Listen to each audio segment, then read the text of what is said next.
Esther Gitu, welcome to Africa 54. Here's what's coming up. Israeli airstrikes hit the house of Hamas leader Ismail Haniyeh in Gaza. The military says his home was used as a meeting place for Hamas senior leaders. Britain reworks its Rwanda asylum deal after the nation's Supreme Court says it is illegal. The court's decision is a big political blow to Prime Minister Rishi Sunak. And US President Joe Biden and Chinese President Xi Jinping agreed to work together to assess the threats posed by artificial intelligence. All this and much more coming up on today's Africa 54.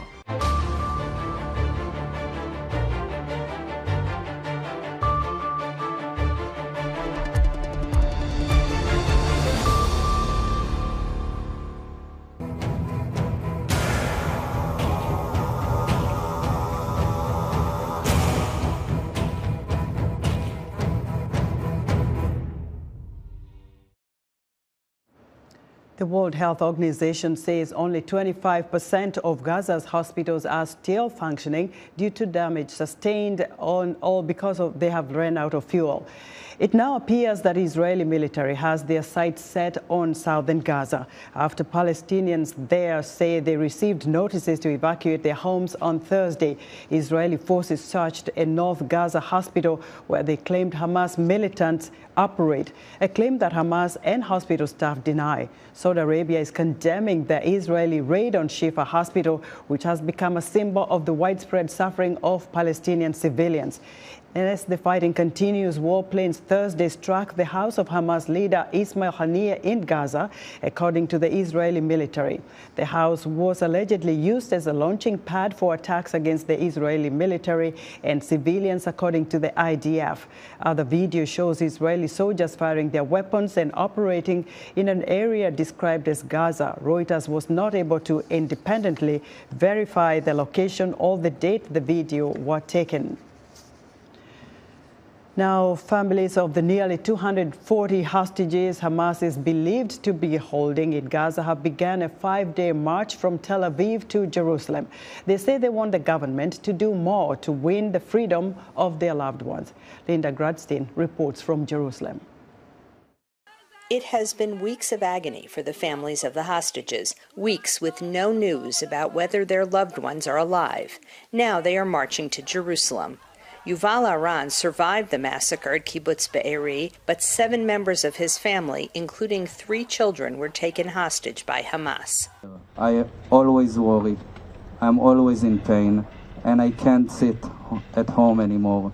I have to do something, and this march is what I am going to do with all the families of the hostages and this entire country.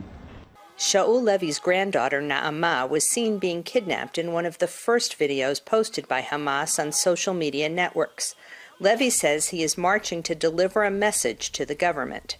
We start here in this museum in Tel Aviv, walking to Jerusalem, hoping to meet the government, hoping the Prime Minister, to emphasize that there is no any alternative, only to bring them all back home.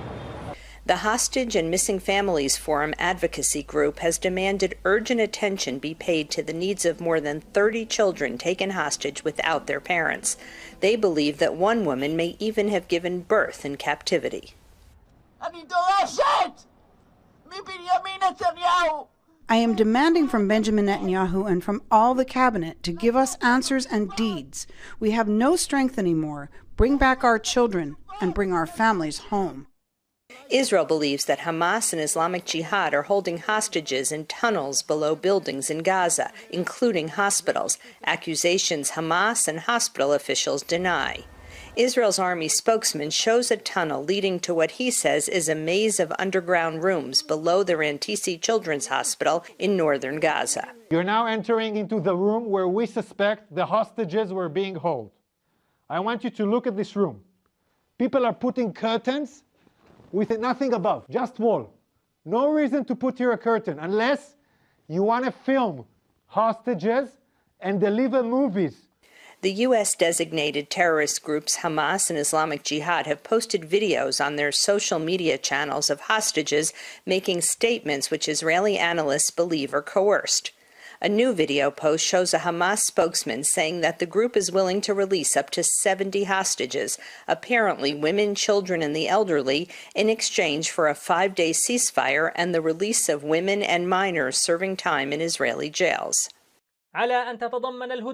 The truce should include a ceasefire and allowing aid relief, everything in Gaza Strip. But the enemy is procrastinating and evading to pay the price of the deal. Israeli officials say they worry that a 5-day ceasefire will allow Hamas to rearm and continue to fight Israel. They also say there will be heavy international pressure to continue the ceasefire. The families of the hostages worry that time is running out for their loved ones, and they say they hope that their march will continue to focus Israeli and world attention on the plight of the hostages and intensify efforts to secure their release. Linda Gradstein, VOA News, Tel Aviv.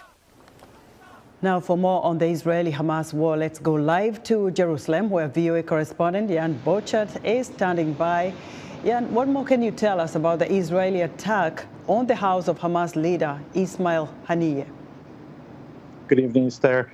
This was an attack long expected. Mr. Haniyeh is not living in Gaza anymore for the last 3 years. He's in Doha. He's the political leader of Hamas. And his house, as Israel says, was a meeting point for his Hamas leaders. But at this point now, in Gaza, probably this was more a symbolic attack than an effective one. What are you learning about the raid at the Shifa hospital? What did the Israeli soldiers find there? The last information we had, the Israeli soldiers were still inside Shifa hospital trying to find for evidences that can prove that Hamas was operating there. So far, the Israelis only could find some weapons and a grenade, a vest, but nothing really substantial to prove that Hamas was using the Shifa hospital as a base, as a command base. There's a lot of pressure from the international community to see those proofs, and the Israeli soldiers are there right now trying to find it. And Jan, we've just watched Linda explaining about the 5-day march. What more can you tell us about this march, that is the 5-day march from Tel Aviv to Jerusalem in support of the hostages that were taken on October 7th? They are expected to be here in Jerusalem by Saturday. Around 100 people are marching from Tel Aviv to here. They are in the middle of the way right now. And they're going to go to the Prime Minister's house here in Jerusalem, and they are demanding that the whole war cabinet meet them. They want to ask Prime Minister Benjamin Netanyahu and all his government to do whatever they can to bring the hostages back, even if they need to do a ceasefire.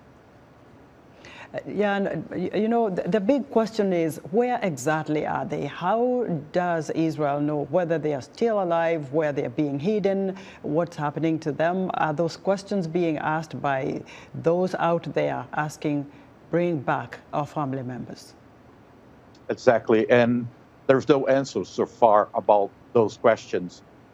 What we know, and people believe the hostages are inside tunnels beneath Gaza, but nobody knows how many of them are still alive. Hamas said at least 50 of them were killed during Israeli airstrikes, but this information cannot be confirmed so far.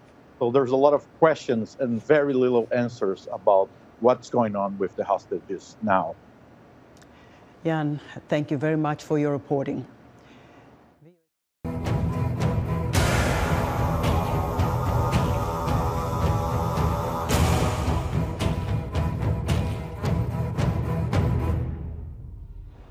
Britain on Thursday is reworking its treaty deal to send migrants to Rwanda after the nation's highest court on Wednesday ruled that the government's key migrant policy of sending asylum seekers to Rwanda for processing was illegal.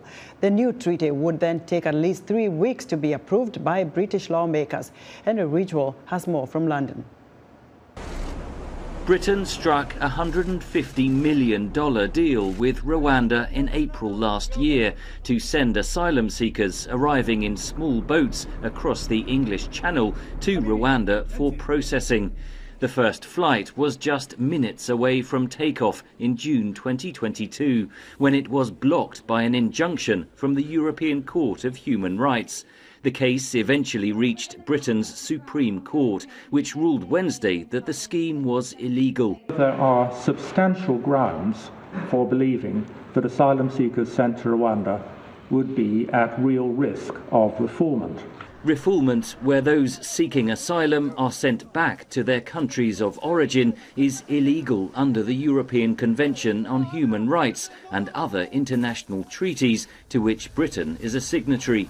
The United Nations High Commission for Refugees had presented evidence to the court showing Rwanda has conducted such refoulement operations in the past. British Prime Minister Rishi Sunak said he would seek to sign a new treaty with Rwanda. This will provide a guarantee in law that those who are relocated from the UK to Rwanda will be protected against removal from Rwanda. Sunak said he would be prepared to revisit Britain's membership to the European Convention on Human Rights. So let me tell everybody now, I will not allow a foreign court to block these flights. Last year, more than 45,700 migrants crossed the English Channel to Britain on small boats, the highest figure since records began. The Supreme Court ruling presents Sunak with another political headache after he sacked the former Home Secretary Suella Braverman on Monday. She was a strong supporter of the Rwanda scheme. This scheme was a means of supposedly deterring people from coming across the channel in those small boats. So I think the court's judgment has essentially put the kibosh on that, and therefore I think presents the government with a big political problem. The idea of processing asylum seekers in third countries is being explored by other European countries. Italy plans to build reception camps in Albania and begin processing asylum applicants there from early next year. The European Union said Wednesday that its initial assessment suggested Italy's scheme would not breach EU law. Henry Ridgewell, VOA News, London. Meanwhile, Rwanda is responding to the British Supreme Court's decision, releasing a statement on X, formerly Twitter, saying, quote, "We take issue with the ruling that Rwanda is not a safe country for asylum seekers and refugees. Given Rwanda's welcoming policy and our record of caring for refugees, the political judgments made were unjustified." We're excited to hear what you think about Africa 54 and all our VOA Africa programs on our website at voaafrica.com. Still to come, U.S. President Joe Biden meets with Chinese President Xi Jinping at the APEC summit in San Francisco. We'll have the details of their discussion after the short break.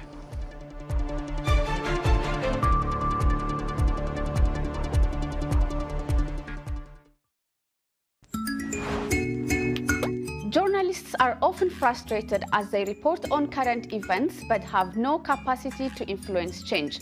But with solutions journalism, reporting can go beyond just covering what is wrong in society by also sharing positive and realistic perspectives on how people can solve widely shared problems.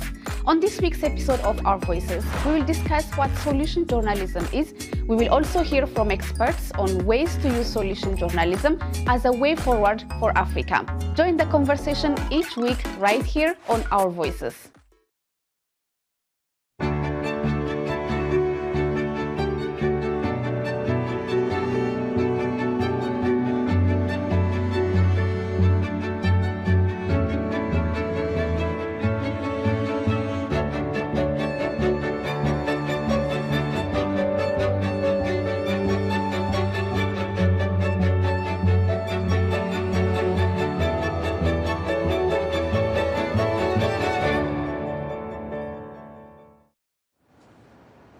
In other news, Madagascar's incumbent President Andry Rajoelina urged people to vote Thursday in a highly contested presidential election in which he is seeking a new term. He slammed an opposition call to boycott the polls. Rajoelina is one of 13 candidates on the ballot.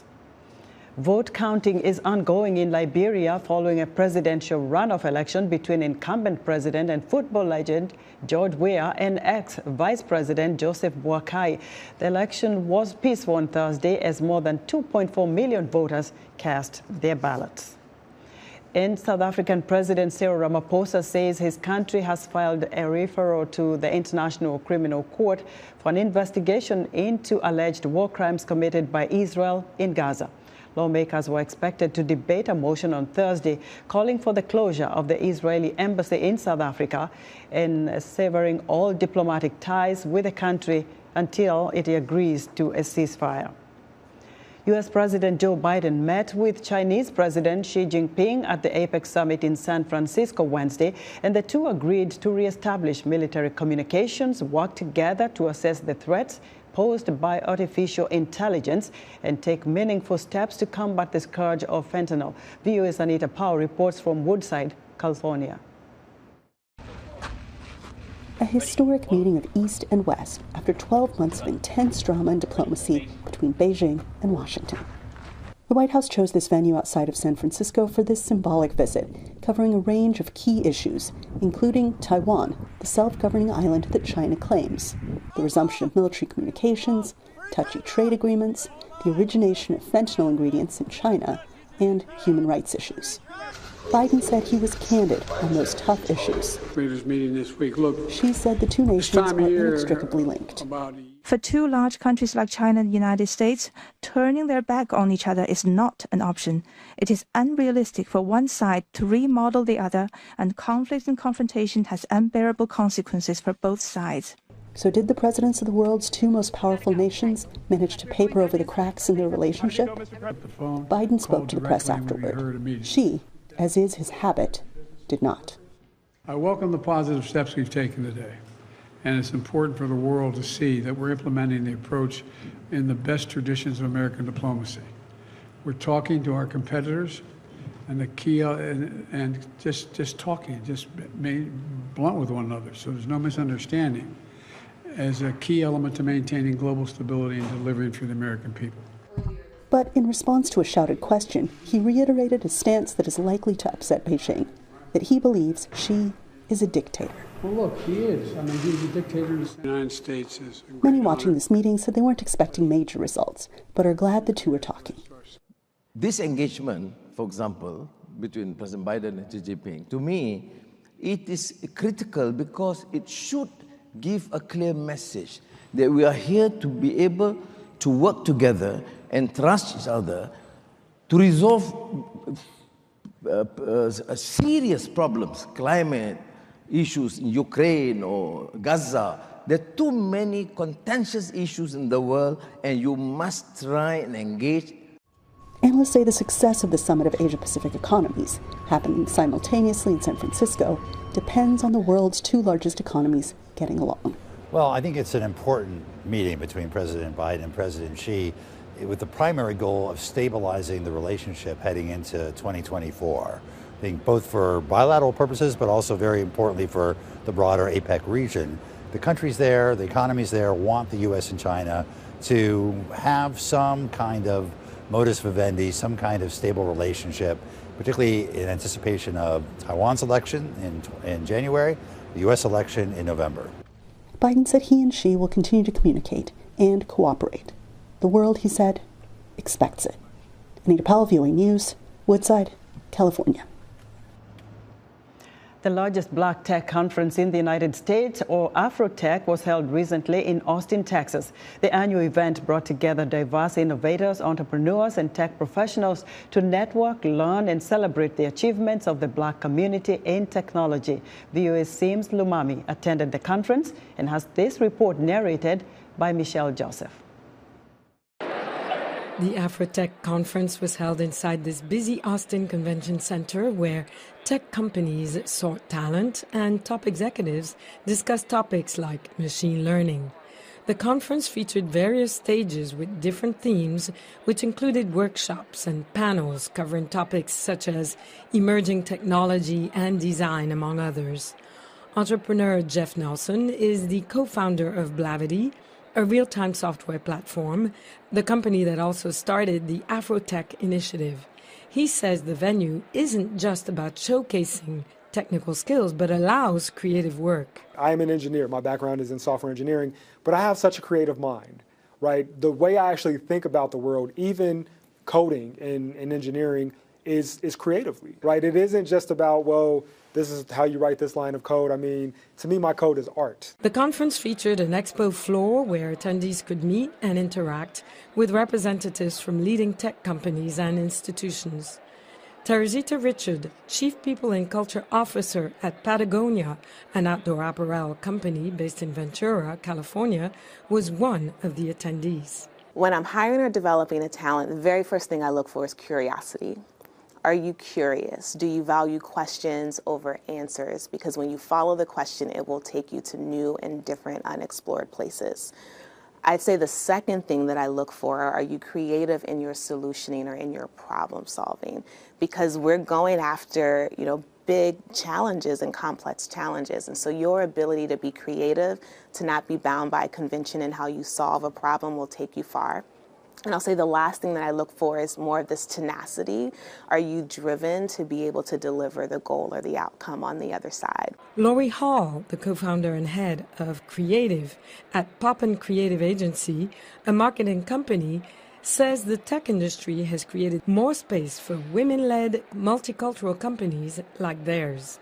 Being at Afrotech is an incredible place to be, with so many bright young people, so many people that have fervor for the tech industry, and really mixing culture and tech, which is really unique and important. One of the speakers at the conference was Derek Bent, the Deputy Undersecretary of Commerce for Intellectual Property and Deputy Director of the United States Patent and Trademark Office.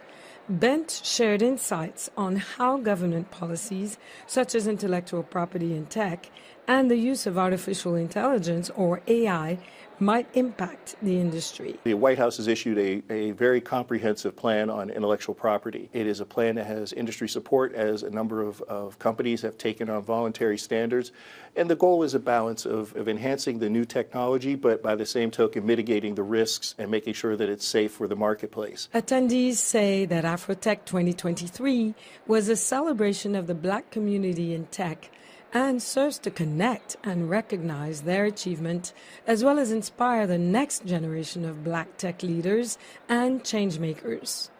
For Sims Lumami in Austin, Texas, Michelle Joseph, VOA News. Now, Sierra Leone is making great strides to bring cohesion to the country following years of strife during the rebel United Front group revolted against a long-standing dictatorship in the country that was fueled by wealth from the diamonds in the east of the country. Now, for more on what the country is doing to boost tourism, I'm joined in studio by Khadijatu Grace Ahene Kamara, Sierra Leone's Deputy Minister of Tourism and Cultural Affairs. Khadijatu, welcome to Africa 54. Thank you for having me. Now, for a first-time tourist in Sierra Leone, I would like to know, where is the best attraction of, tourists? Where would you take me for the first time if I come there? Well, in terms of purchasing things, understanding what our locals love, you go to the big market. That's where all our historic stuff is when it comes to cultural heritage. The other place you would visit is, of course, it's now broken, is a famous country tree, but has fallen due to storm. We do have the No. 2 River, and other beautiful places inside of Freetown before you travel to go to other islands. So that's in Freetown, that's the capital city of Sierra Leone. And if you go to the other parts of the country, what are the tourist sites you would say these are must-see if you come to visit this country? So the No. 2 River, the Bonds Island, and we have also the Pepel. These are islands that have rich historic culture of where the slave trade started, where the Nova Scotians went and settled, where they took our slaves and they were transporting our slaves out. But when you go to these places now, it's so beautiful. You would not want to leave. You think you're in some first world country, but it is Sierra Leone, my country. Sierra Leone. Now, since getting the position of Deputy Cabinet Minister, Tourism Minister, what have you done to improve the tourism sector? I thank you for that question. One of the things is, being a young person, I included my fellow youth, which is Youth for Tourism. And so what we do now is we go about sensitizing the whole country, for our people to know about local and domestic tourism. Because if we as our own, we as our people, we do not know what our cultures and traditions, how do we encourage and support when our tourists come in? And so those are few of the things that I've done for now. You know, coming from Africa for a long time, all we see in the composition of a cabinet positions is usually men and not very young men either. Tell me about the representation of the cabinet right now in Sierra Leone when it comes to including women and the youth. Well, I would first of all say a big thank you to His Excellency President Julius Maada Bio, because he's a man of his word. When he says he will do, he will do. So this, as he won his elections, one of the things that he talked about was women inclusion as well as youth. 30% of women are represented in cabinet, in governance now, and there's improvement for more.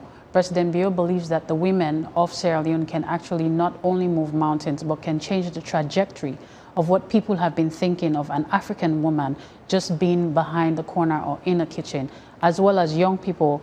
We have about, you'd say 15% is youth. Our ages are below 39. So what's your vision now as part of the cabinet, part of the people who are making decisions for the country? What's your vision? And I know that you lived in the United States for a long, long time. You know this country, well, we're included. Mm-hmm. Well, one of the things that I strongly believe in is working cohesively and together. If we're not able to work together, everybody is different. Everybody's upbringing is different, but then the style of leadership also is different. But when we know that this is our country, this is our governance, we get to make the choice and change and create generational leaders. We will work together, and which is what we're doing. In most of the ministries, I think 2 ministries have both females, as the substantive minister and the deputy are both females. You have other places where you have both are youth. And so what we're doing is we are cohesively working together, which is what President Bio does. Every time he shows us his leadership skills, and we are mimicking that and making sure that Sierra Leone does not only become Sierra Leone, but it's an enviable country. And very briefly, tell me about schools and the girls getting involved in AI, computer technology, all kinds of things that are happening around the world right now. A big thank you goes to our CM, which is the Chief Minister now, Dr. David Moyne Asenge, who has done phenomenally well in making sure that technology in every school is included. Now in Sierra Leone, you have young girls actually working on agriculture, but they're using technology to make sure that agriculture goes far-fetched. We also have young women in different parts of the country, in the villages, that didn't know anything about this technology, but they are now using computers and different things to make sure that they go far. We also have a young woman who is now the Minister of Technology in my country, which I'm so very much proud of, and she's doing exceptionally well to make sure that both education and technology goes hand in hand to make sure that our young people are actually represented well. Kajatu, thank you very much for coming to the studio and sharing that with us.